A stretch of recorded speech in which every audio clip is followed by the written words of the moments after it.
7 continents, 1 pole, 650 miles of racing, and I've kind of lost count of the thousands of miles of training. The question I get asked is, why? Well, let's go back to the beginning. It started when I was at school and I joined the cross-country team. Not because I particularly liked cross-country, but if you were on the cross-country team, you could leave the school gates, and that allowed me to meet up with the girls in the local public school and have a crafty fag, which is not really the healthy lifestyle. As Steve alluded to, I joined the Air Force because I liked adventure.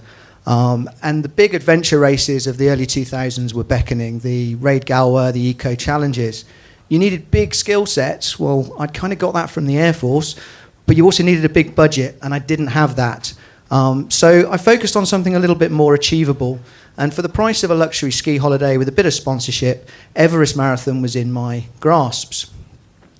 Now, if you're going to run a marathon at 17,500 feet, you've got to acclimatise. So you spend 3 weeks trekking in.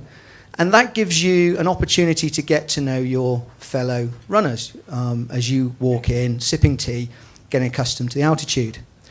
I'm not 100% sure whether it was the lack of oxygen and the altitude or the alcohol when I got back to London and I was drinking a pint with a Kiwi that I'd met on the mountain, Kim McConnell. But we came up with the idea of doing the running Grand Slam, or emulating the climbing Grand Slam in running, I should say. For those that don't know, the climbing Grand Slam is to climb the highest mountain on every single continent and then go to the various poles. And there's 4 poles at least, depending on how you define them. We weren't climbers, we were runners. So we said, let's do it running style. The fact that some of these races didn't exist at the time, why let that get in the way of a good plan? So we got onto the internet and we Googled Death Valley for the toughest race, and we found the toughest marathon in Death Valley. We got there and it couldn't have been anything but further from the truth. 26.2 miles on a dusty track, and you could see the snow in the background. What was hot was the Marathon des Sables. Many of you may have heard of this. It's quite a famous race now. 280 kilometres through the Moroccan Sahara. Self-sufficiency race. It does exactly what it says on the tin. But it was a good start. We were off. Now, there's no way a Kiwi is going to let us go to Australia to run a race. So our Australasia race was on the southern tip of New Zealand. The Kepler Challenge. The guidebook says it's a nice 60-mile 4-day trek. We started at 6 o'clock in the morning, and I was finished by 3 o'clock in the afternoon. Staying with the Southern Hemisphere down to Antarctica, not a particularly tough race. The trick here is getting off the boat. The year before, the sea was so rough, they had to run it around the quarter-mile laps of the boat. We're moving on and we're getting some momentum, and I got an email saying, Dave, there's a race being formed in Brazil, first race in the jungle. Do you fancy doing it? Well, how could you say no, really? So off we went to Brazil, dived into the middle of the jungle.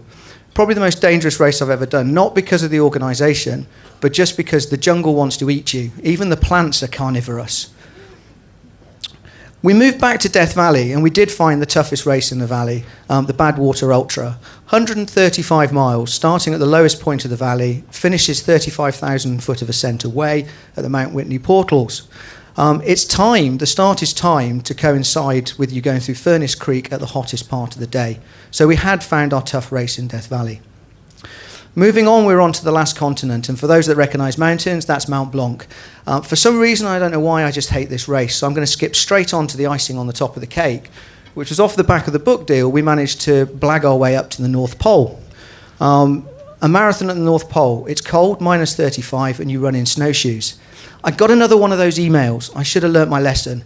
It said, hey Dave, when you finish the marathon, do you fancy jumping on a mountain bike and cycling 26 miles as well? Because we want to trial a mountain bike race at the North Pole. First and last running. It's never been repeated, but at least I've got the T-shirt. So the question of why, and I've thought about this many, many times, and I've got lots and lots of reasons. One of them is when you're training 70 to 100 mile a week, you can probably eat exactly what you want. Contrary to this slide, when I am training that hard, I don't crave junk food. So it can't be that.